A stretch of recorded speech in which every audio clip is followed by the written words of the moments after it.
சென்னையில் மாணவர்களுடன் இணைந்து காந்தி மண்டபத்தை தூய்மை செய்யும் பணியில் ஆளுநர் RN ரவி அவர்கள் ஈடுபட்டு வருகிறார். அது தொடர்பான காட்சிகளை பார்த்து வருகிறோம். நாளைய தினம் நாடு முழுவதும் காந்தி ஜெயந்தி விழாவானது கொண்டாடப்பட இருக்கிறது.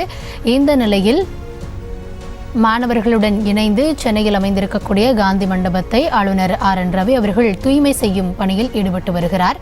அது தொடர்பான காட்சிகளை பார்த்து வருகிறோம். விரிவான விவரங்களை வழங்குவதற்காக இணைகிறார் எம்முடைய செய்தியாளர் வெங்கட்ரமணன். கூடுதல் விவரம் என்ன? வணக்கம் கௌதமி. சென்னை கிண்டியில் இருக்கக்கூடிய காந்தி மண்டபத்தில் கல்லூரி மாணவர்களுடன் இணைந்து ஆளுநர் RN ரவி அந்த காந்தி மண்டபத்தை சுத்தம் செய்யும் பணியில் தற்பொழுது ஈடுபட்டு வருகிறார். 2014ஆம் ஆண்டு அக்டோபர் 2ஆம் தேதி காந்தி ஜெயந்தி தினத்தில் பிரதமர் நரேந்திர மோடி சுற்றுப்புறத்தை தூய்மையாக வைத்துக் கொள்ள வேண்டும் என பொதுமக்களுக்கு விழிப்புணர்வை ஏற்படுத்தும் வகையில் தூய்மை இந்தியா திட்டத்தை தொடங்கினார். நாளை அக்டோபர் 2 காந்தி ஜெயந்தி தினத்தில் இந்த திட்டம் தொடங்கப்பட்டு 10 ஆண்டுகள் நிறைவடைகிறது. தூய்மை இந்தியா திட்டத்தை நாடு முழுவதும் விரிவுபடுத்தி தூய்மை இந்தியாவை உருவாக்கும் நோக்கில் பாஜக சார்பாக பல்வேறு தலைவர்களும் பல்வேறு நிகழ்ச்சிகளில் கலந்து கொள்ள இருக்கின்றனர்.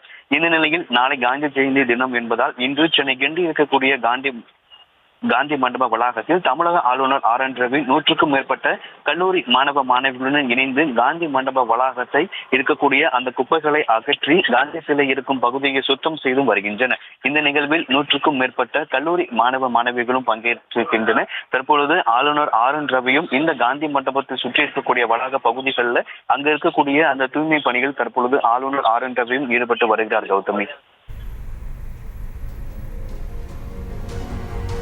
விவரங்களுக்கு நன்றி வெங்கட்ரமணன்.